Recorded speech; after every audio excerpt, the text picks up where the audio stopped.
Today, I have the 3 reasons, or you could say the top 3, or they could be my top 3 reasons as to why you may want to pay off your mortgage as soon as possible. Why wait to the end? I'm going to tell you right now, I paid my mortgage off, and I paid it off as soon as I possibly could. And I'll tell you why at the end. But let's go through it. So number 1 is the financial security of paying off your mortgage early can really provide you or give you that sense of financial security and freedom. I know it kind of sounds counterintuitive saying you pay it off, but it gives you that financial freedom. Well, think of it this way. You pay it off. It gives you that financial freedom because you don't have that big monthly payment. So that is a huge reason for me.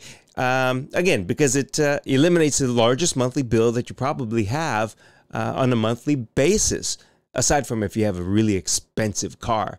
But for an average guy like me, average meaning that, honestly, it depends on what you're looking at for the monthly average income, gross income. Some have said it's $97,000, which I'm nowhere near that. So I'm just going to say an average. So an average monthly income, or let's say an average annual income, we'll say between $50,000 and $80,000 a year.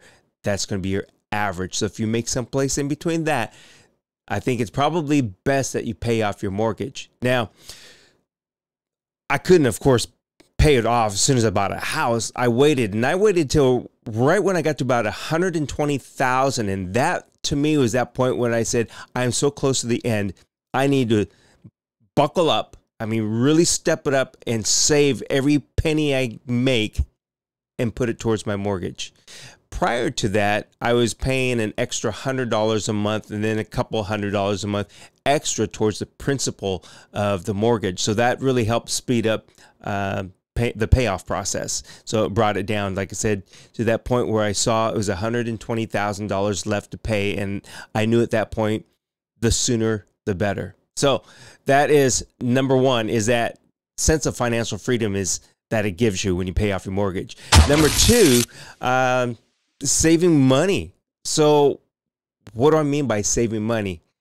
Because if you don't have that, once again, that large expense, that monthly expense of a mortgage, you have interest on it. It kind of depends on when you made your purchase of your home and what your interest rate is.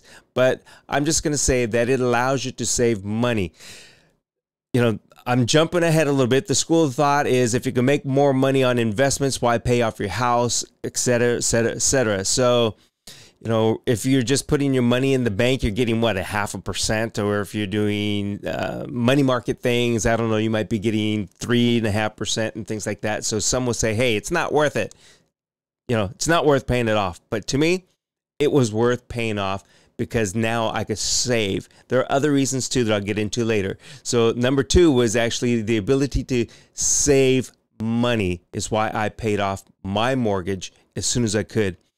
Number 3 is the emotional benefit.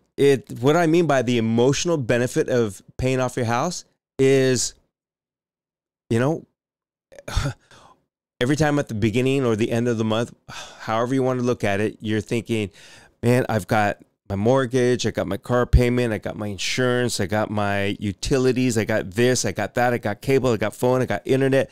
There's so many bills, and that is emotionally draining. Sometimes you're looking to grab and, where am I going to get the money from? Especially if you're living from paycheck to paycheck type of situation. Paycheck to paycheck meaning, I know some will say, well, then that means you've overextended.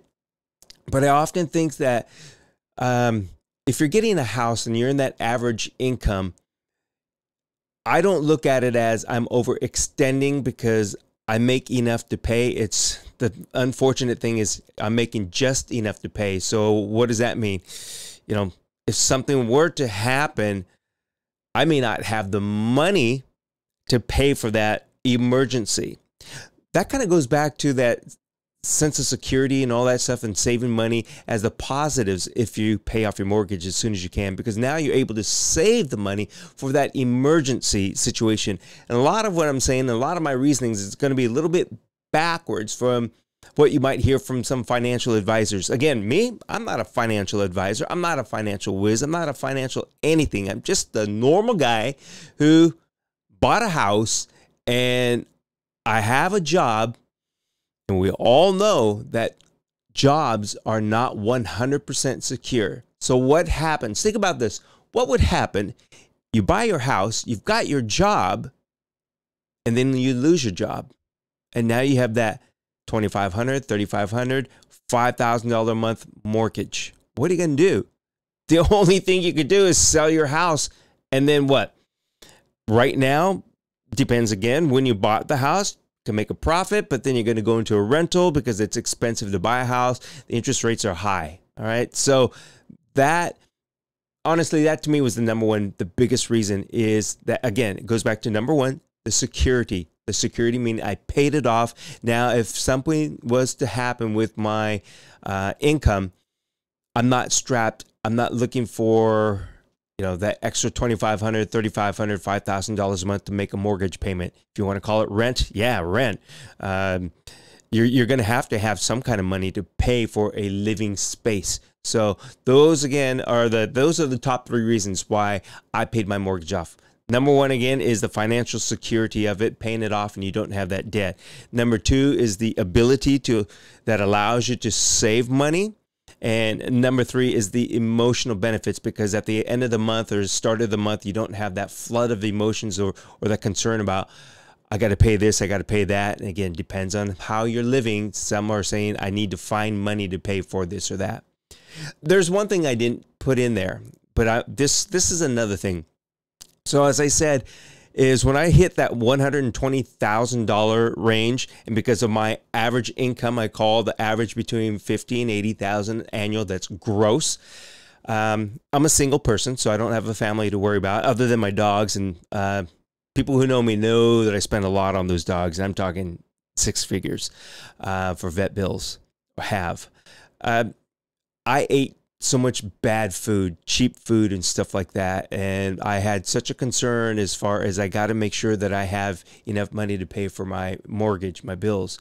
Now that that's all paid off, I've been able to, I'm not going to say go crazy about buying food or going out and buying food, but now I'm able to afford to buy better foods for me, which is going to be better for me in the long run for my health.